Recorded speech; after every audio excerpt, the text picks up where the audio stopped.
But let me take a moment to spell out why I think that's a mistake. There's simply no question that American hysteria around the use of the N-word is pathological and dishonest and destructive of people's integrity and an offense to basic sanity. I remember an example over 20 years ago, long before social media and, of course, long before we spoke of cancel culture.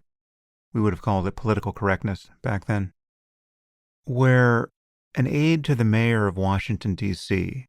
used the term niggardly in a speech. Niggardly is a synonym for stingy, and it has no etymological connection to the N-word. Okay, needless to say, some genius in the audience got mightily offended, and the controversy was such that the mayor's aide resigned, and the mayor accepted his resignation.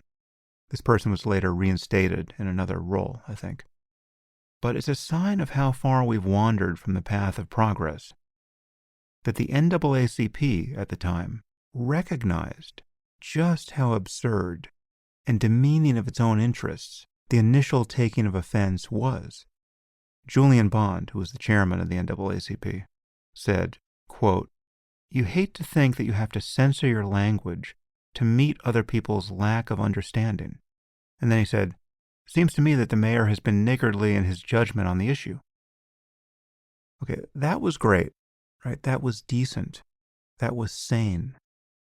Needless to say, we could not expect such a reasonable response from the NAACP today. Here's what I think is patently true, morally and intellectually, and therefore politically, in the end.